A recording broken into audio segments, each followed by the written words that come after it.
ठरलं तर मग या मालिकेच्या 24 ऑक्टोबरच्या जबरदस्त भागामध्ये आता इकडे अर्जुनने खूप जबरदस्त धमाल केलेली आहे आणि आता मधुभाऊ कसे काय बाहेर आले हे या व्हिडिओमध्ये पाहूया। 24 ऑक्टोबरच्या भागामध्ये अर्जुन सायलीचं बोलणं अर्धवट ऐकून बाहेर येतो आणि त्याला खूप त्रास झालेला असतो। त्याला चैतन्य म्हणतो, अर्जुन अरे काय झालंय? यावरती अर्जुन सांगायला लागतो, मी आत्ता ज्या वेळेला बाहेर गेलो होतो तेव्हा मी मिसेस सायलींचं बोलणं ऐकले। त्या बोलत होत्या की एकदा का मधुभाऊ सुटले की त्या आश्रमामध्ये परत जाणार आहेत। यावरती चैतन्य म्हणतो, काय बोलतोयस तू? म्हणजे आपल्याला आत्तापर्यंत वाटत होतं की सायली वहिनींना इतक्या दिवसामध्ये काहीतरी वेगळी भावना त्यांच्या मनात निर्माण होण्याची शक्यता आहे, पण तसं काहीच झालेलं नाहीये। अर्जुन म्हणतो, नाही खरं सांगू का तर मला सुद्धा वाटत होतं की माझं प्रेम मी इतक्या दिवसापासून लपवून ठेवलंय। मी ज्या वेळेला त्यांच्यासमोर हे रेसिप्रोकेट करेन त्यावेळेला त्या नक्कीच माझ्या बाजूने किंवा त्यांचं सुद्धा माझ्यावरती कुठेतरी प्रेम असेल। इतक्या दिवसात त्यांचं मन बदललं असेल, पण त्या इतक्या कॉन्फिडेंटली बोलतायत ना की एकदा का मधुभाऊ सुटले त्या आश्रमात परत जाणार। सिरियसली मला तर माझ्याच बोलण्यावरती विश्वासच बसत नाहीये, कारण मी वेड्यासारखा त्यांच्यावरती प्रेम करतोय आणि ज्या वेळेला मी हे कॉन्ट्रॅक्ट केलं होतं त्यावेळेचा मी आणि आत्ताचा मी या सिच्युएशनमध्ये जमीन आसमानचा फरक झालेला आहे। आत्ताचा मी पूर्णपणे बदलून गेलेलो आहे, पण हे मिसेस सायलींना मी कसं समजावून देऊ? आणि त्यांना या सगळ्यामध्ये आता काहीच कळत नाहीये की मी कशा पद्धतीने हे सांगायचं आहे। मला तर खरंच काही कळत नाहीये की त्या ज्या वेळेला मधुभाऊ सुटतील त्यावेळेला खरंच माझ्या आयुष्यातून निघून जातील का? चैतन्य, मला विचार करून करून वेड लागायची वेळ आलेली आहे। चैतन्य म्हणतो, हे बघ तू एक काम कर बरं, या सगळ्यामध्ये तू न सायली वहिनींसोबत बोलून घे। त्यांच्याशी एकदा का बोललास ना तर कदाचित तुला या सगळ्यामध्ये आता मात्र काहीतरी सोल्युशन निघेल। यावरती अर्जुन म्हणतो, नाही मला नाही वाटत की याच्यावरती काहीतरी सोल्युशन निघेल म्हणून, कारण त्यांनी मनाचा पक्का निर्णय केलेला आहे की काहीही झालं तरी सुद्धा त्या मधुभाऊंच्या सोबत निघून जाणार। चैतन्य म्हणतो, हे बघ तू स्वतःला त्रास करून घेऊ नकोस बरं। यावरती अर्जुन म्हणतो, त्रास करून घेऊ नकोस? मला खरंच इतका त्रास होतोय ना की ज्याच्यामध्ये तुला सांगू शकत नाहीये। मी ज्या वेळेला कॉन्ट्रॅक्ट केलं त्यावेळेला मला कधी सुद्धा वाटलं नव्हतं की मी सायलीच्या इतकं प्रेमात पडेल, पण हळूहळू मी त्यांच्या इतकं प्रेमात पडत गेलो ना की मलाच माझं भान राहिलं नाहीये। आणि मला आत्तापर्यंत असं वाटत होतं की मिसेस सायली सुद्धा माझ्या प्रेमामध्ये पडलेले आहेत किंवा त्यांना काहीतरी माझ्याबद्दल वाटेल, त्यामुळे मी त्यांना ज्या वेळेला माझं प्रेम सांगेल त्यावेळेला त्या नक्कीच हे प्रेम एक्सेप्ट करतील, पण त्यांच्या मनात कुठेही कसलीही भावना नाहीये। चैतन्य म्हणतो, हे बघ मला काय वाटतं माहितीये का, तू एक काम कर, हे सगळं मनातलं काढून टाक आणि एकदम सायली वहिनीसोबत शांतपणे बोलून बघ ना। यावरती अर्जुन म्हणतो, नाही मी जर का त्यांच्याशी बोललो ना तर त्या ज्या वेळेला मधुभाऊ सुटतील तेव्हा जाण्याच्या ऐवजी त्या आत्ताच जातील, कारण त्यांच्या मनात जर या कोणत्याही भावनेला थाराच नसेल तर हा त्यांच्या मनामध्ये हे येणारच नाही की आपण इकडे यांचं प्रेम एक्सेप्ट करावं। मला खरंच कळत नाहीये की आत्ता मी बोलणं योग्य आहे की नाही, पण नाही हे बोलणं योग्य नाहीच आहे, कारण त्या आत्ता मला सोडून गेल्या तर। असं म्हणत इकडे आता अर्जुन आपल्या मनातली गोष्ट किती काही झालं तरी सुद्धा आपल्याच मनात दडवून ठेवण्यासाठी आता पक्का निश्चय करतो आणि स्वतःच्या मनाला खूप त्रास करतो। चैतन्य त्याला समजवतो, पण अर्जुन काही ऐकायला तयार नसतो। चैतन्य मग आता इकडे तिकडून निघून जातो। तोपर्यंत प्रिया आता मुद्दाम प्रतिमाला त्रास देण्याचा विचार करत असते। म्हणजे आता ती विचार करते की ह्या अर्ध्या डोक्याच्या बाईसोबत राहण्यापेक्षा आपण इकडून गेलेलं बरं, कारण आपल्याला ह्या रूममध्ये राहायलाच कंटाळा आलेला आहे। तोपर्यंत प्रिया आता विचार करते, ही झोपायला आली की मी मोबाईलवरती मोठ्याने रील्स लावून बघत बसेन, जेणेकरून ही कधीतरी तक्रार करेल की मला झोप येत नाही आणि मग माझी रवानगी इकडून बाहेर होईल। प्रतिमा लाईट्स ऑफ करते, पडदे बंद करते, सगळी तयारी झोपण्याची करते, खाली आपलं अंथरूण टाकते। खाली अंथरूण टाकून आता ती झोपण्याचा प्रयत्न करायला लागते। ती ज्या वेळेला झोपण्याचा प्रयत्न करत असते त्याच वेळेला इकडे आता जेव्हा ती झोपते तेव्हा मुद्दाम मुद्दाम या सगळ्यामध्ये प्रिया आता रील्स लावत बसते. प्रतिमाने याच्या आधी सुद्धा तिला सांगितलेलं असतं की तू आवाज जरा कमी करत जा, पण त्यानंतर सुद्धा प्रिया ऐकत नाही. मग मात्र प्रतिमा काहीच बोलत नाही. प्रतिमा आता निमूटपणे झोपण्याचा प्रयत्न करते. प्रिया नालायक, तिला झोप येते किंवा नाही येत, तिला त्रास होतोय किंवा नाही होत, हा कुठचाही पुढचा मागचा विचार न करता रील्स लावत बसते. अर्धा पाऊण तास ती रील्स लावते. प्रतिमा झोप येत नसली तरी सुद्धा तिला काहीही न बोलता निमूटपणे डोळे मिटून पडण्याचा प्रयत्न करत असते. प्रिया मात्र मोठ्या मोठ्या आवाजात रील्स लावते आणि विचार करत असते, आत्ता आत्ता ती मला बोलेल बाहेर जा, नंतर मला बोलेल बाहेर जा, आत्ता बोलेल आवाज कमी कर, नंतर बोलेल. पण ही काही बोलायला मागतच नाहीये आणि प्रतिमा बिचारी झोपून जाते. आणि इकडे आता प्रियाचा हा सुद्धा प्लॅन फ्लॉप होतो. प्रतिमाला झोप येत नसली तरी या कुशीवरून त्या कुशीवरती, त्या कुशीवरून या कुशीवरती अशी प्रतिमा आपल्याला झोपी जाण्याचा प्रयत्न करते. आणि प्रिया विचार करते, का नाही बोलत आहे ही आधा डोक्याची बाई, हिने जर का बोललं तर इथून माझी सुटका होईल, हिच्या रूममध्ये मला झोपायचंच नाहीये.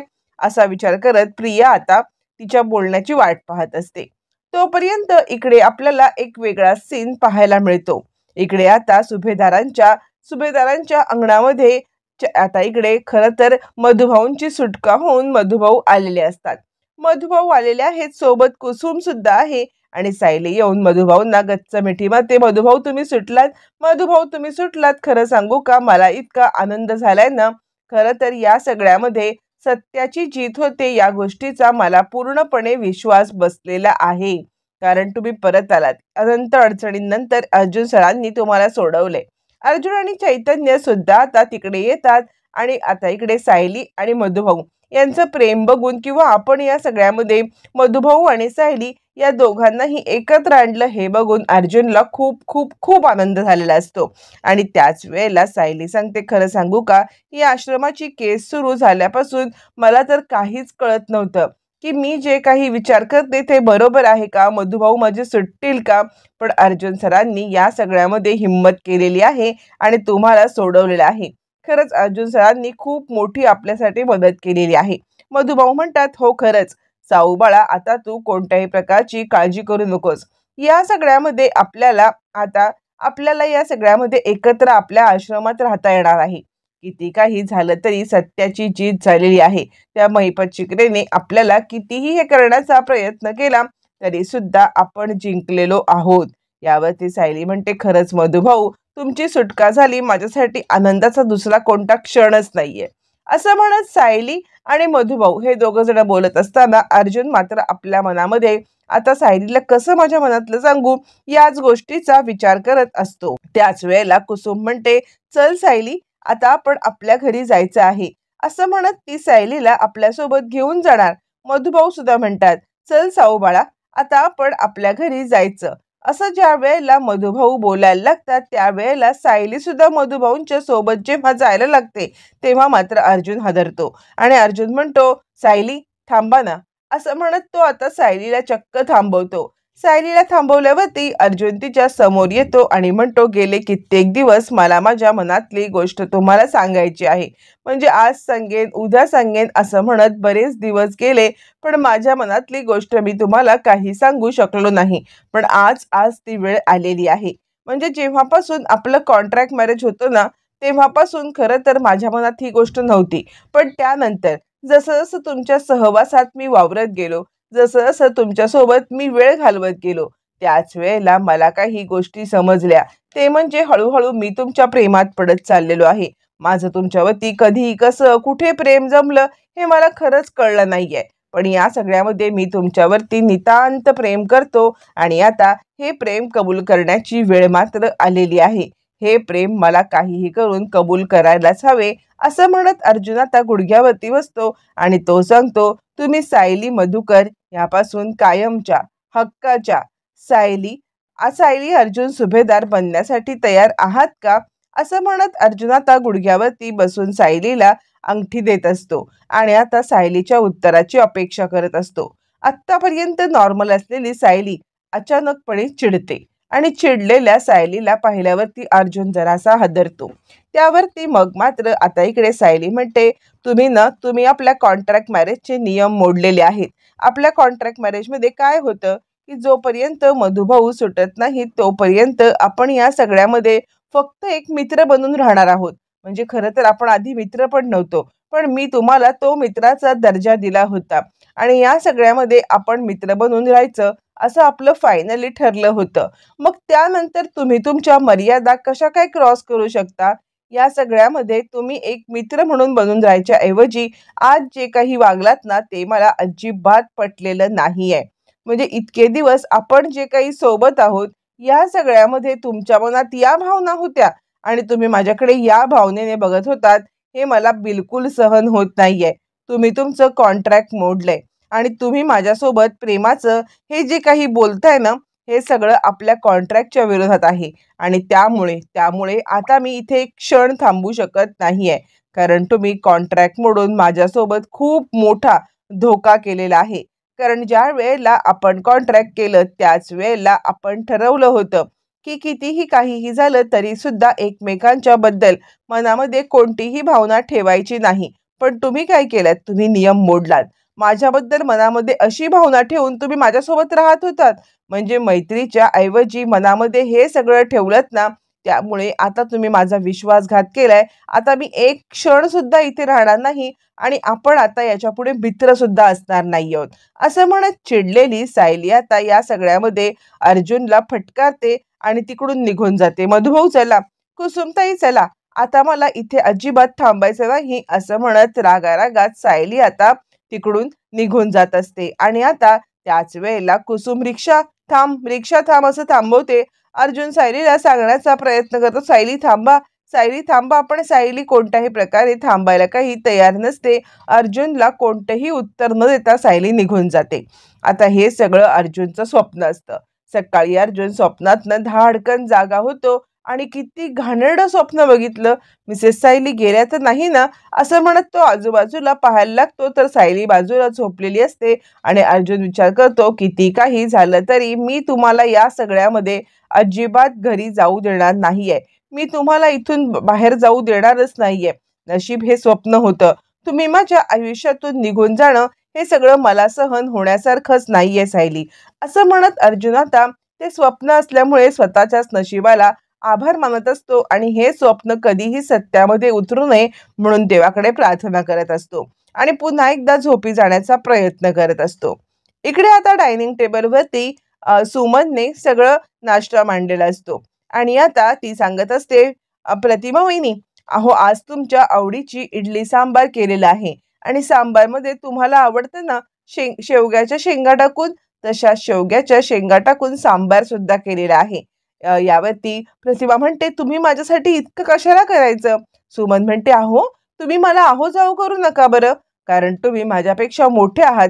पहिल्यासारखं तुम्ही मला सुमनच म्हणा बरं. यावरती नागराज म्हणतो, काय चाललंय सुमन तुझं? पहिल्यासारखं.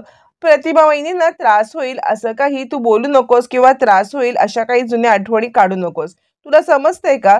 तू हे पहिल्यासारखं म्हणून जुन्या आठवणी ज्या काही काढतेस ना त्या आठवणींचा प्रतिभा वहिनींना खूप त्रास होतोय. यावरती सुमन म्हणते, सॉरी म्हणजे माझ्या लक्षात आलंच नाहीये. यावरती प्रतिभा म्हणते, नाही तसं काही नाही आहे आणि या सगळ्यामध्ये हे बघा मी तुला सुमनच म्हणेन. असं म्हटल्यावरती आता इकडे सुमन म्हणते, तुम्ही मस्तपैकी इडली आणि सांबार खाऊन घ्या बरं. असं म्हणत सुमन तिला इडली सांबार सर्व करते. त्यावरती प्रिया म्हणते, आई अगं खरंच काल रात्री खूप माझ्याकडून चूक झाली. म्हणजे माझं कसं झालंय माहितीये का, मला न रील्स बघितलं नाही ना अर्धा तास झोपण्याच्या आधी तर झोपच येत नाही आणि म्हणून मी रील्स बघत बसले होते.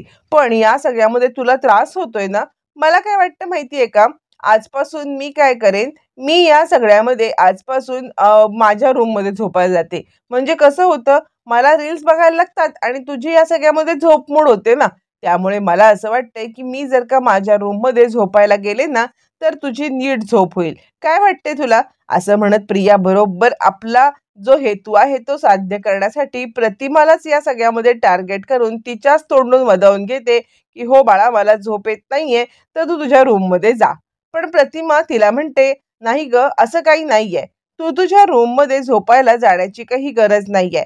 कारण ना जितके दिवस तू ह्या रूममध्ये आहेस ना तितके दिवस मला आता समजलंय की तुला रील्स बघितल्याशिवाय झोप येत नाही, तर आता मीच मला सवय करून घेतलेली आहे. मीच माझ्या मनाला सवय करून घेतले किंवा मीच मला सवय करून घेतले तुझा आवाज ऐकण्याची. त्यामुळे नको तू काळजी करूस, तू त्याच रूममध्ये झोप, जेणेकरून या सगळ्यामध्ये तुला अर्धा तास रील बघता येईल आणि मला सुद्धा मी हळू सवयीने झोपेन.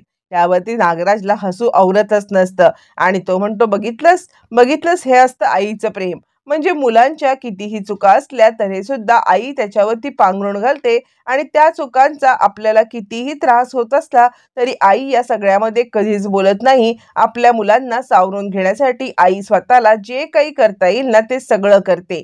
हे असतं आईचं उदाहरण. यावरती सुमन म्हणते, हो ग, आणि आपल्या प्रतिमा वहिनी ते इतक्या सोशिक आहेत ना, आणि तुझी कितीही काही चूक झाली ना तरी त्या असं सगळं आपल्या मर्जीने सांभाळून घेतील.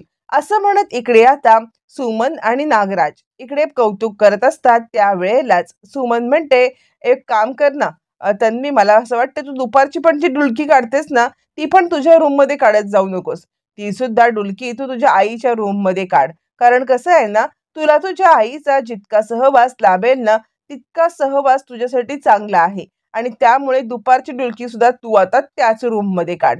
असं म्हटल्यावरती आता मात्र इकडे लगेचच प्रिया म्हणते, हो सुमन काकी, ठीक आहे सुमन काकी, असं म्हणत प्रियाला या सगळ्यामध्ये काही बोलताच येत नसतं आणि आता रात्रीचं टाळण्याच्या ऐवजी दुपारची झोप सुद्धा याच आता अर्ध्या डोक्याच्या बाईसोबत घ्यायला लागणार, म्हणून प्रिया चिडचिड करत असते. तोपर्यंत इकडे सुभेदारांच्या घरामध्ये सगळेजण ब्रेकफास्टसाठी बसलेले असतात.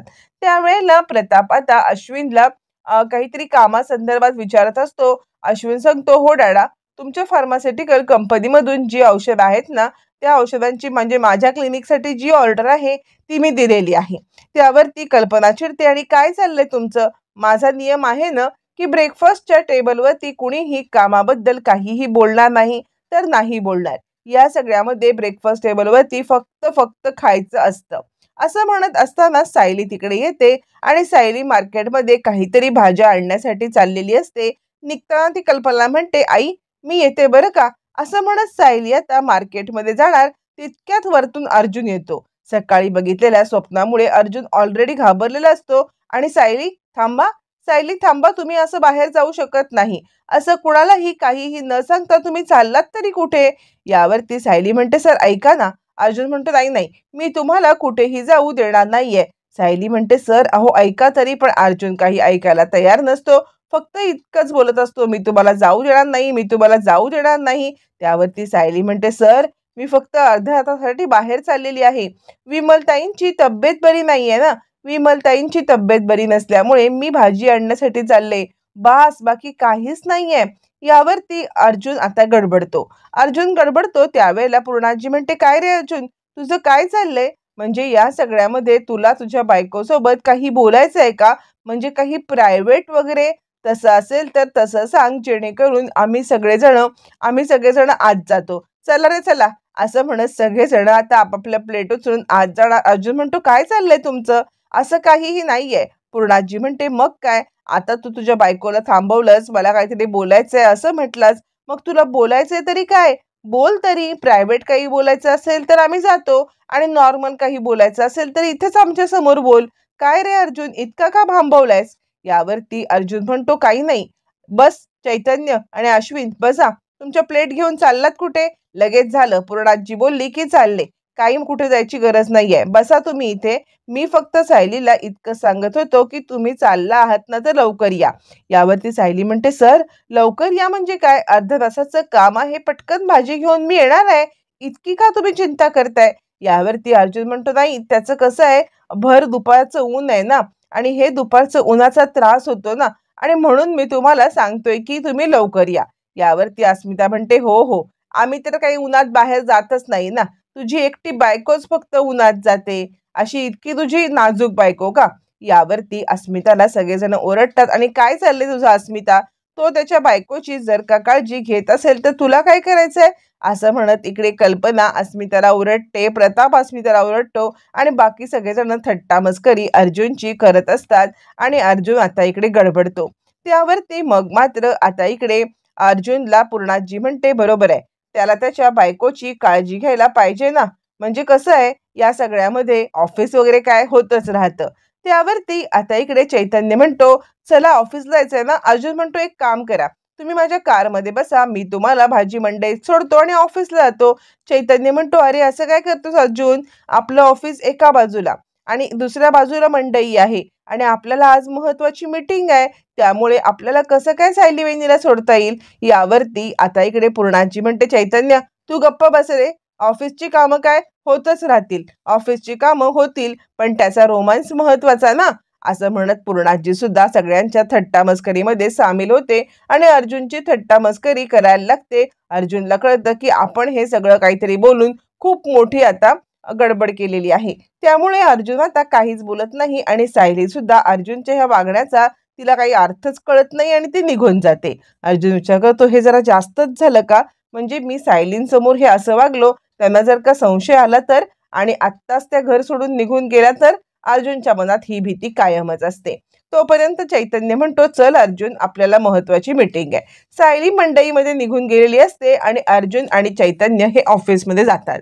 रात्री घरी आल्यावरती सायलीला आता कुसुमने जे सांगितलेलं असतं ते आठवतं आणि ती अर्जुनच्या मनाचा ठाव घेण्यासाठी आता अर्जुनला विचारते, "अर्जुन सर, तुम्ही मला एक गोष्ट सांगाल का? म्हणजे आता हे आपलं कॉन्ट्रॅक्ट मॅरेज संपल्यावरती, मी इथून निघून गेल्यावरती घरच्यांना त्रास तर होईल, पण घरचे तुम्हाला पुन्हा एकदा लग्नासाठी सांगतील ना, मग तुम्ही प्रियासोबतच लग्न कराल का? किंवा प्रियासोबत ते तुम्हाला लग्नासाठी फोर्स करतील, मग तुम्ही काय कराल?" असं म्हणत सायली आता अर्जुनला हा प्रश्न विचारल्यावरती अर्जुन खूपच चिडतो. अर्जुन चिडतो आणि तो म्हणतो, "तुम्ही ही केस झाल्यावरती आश्रमात निघून जाणार आहात ना? तुम्ही जर का आश्रमात निघून जाणार आहात, तर या सगळ्यामध्ये तुम्हाला काय पडलंय, की मी काय करेन किंवा काय नाही करणार? तुम्ही एकदा आश्रमात निघून गेलात, की तुमचा माझा काय संबंध?" असं म्हणत अर्जुन सायलीवरती खूप चिडतो. सायलीला काही कळतच नाही, की अचानकपणे अर्जुन सरांना झालंय तरी काय? आता या सगळ्यामधून अर्जुनचं प्रेम सायलीच्या समोर कसं येणार, हे मात्र येणाऱ्या भागातच कळणार आहे.